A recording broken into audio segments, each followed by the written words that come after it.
All right, gang, and let's go ahead and let's talk audit planning. So when you're doing an audit, and it really doesn't matter whether it's an ISO audit, an IETF audit, a process audit, this is a universal principle. One of the things that I'm going to tell you, which is my single most important, valuable piece of advice for auditors, is be able to explain the why.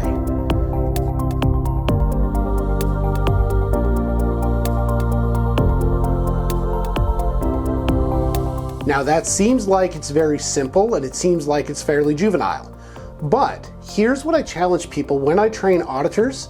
Here's how I train them in order to make sure that what they're looking at actually matters.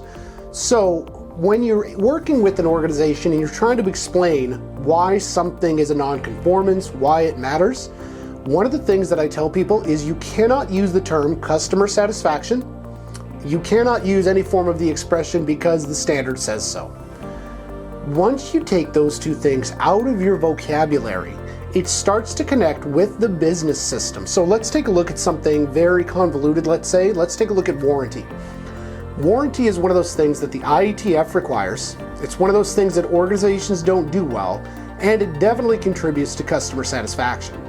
But if I have to explain why it matters, and I can't use any of those other two frameworks, I'm going to have to talk about, hey, listen, you put a certain amount of accrual in for those particular returns for that warranty. And the reason that warranty matters is because when we start pulling from that accrual account, the money that you set aside may not be adequate.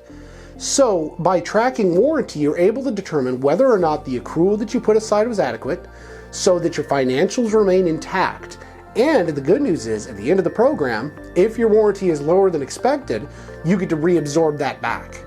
That's how you need to be looking at it from an auditing side. And one of the things that I would challenge you in whatever type of standard you're looking at, take those two frameworks away of because it's customer satisfaction or the standard told you to, and start thinking about the why a business would want to engage in that activity. That will help you reach management and improve your audit substantially. If you're looking for more on audit management, audit best practices, check out plexusintl.com.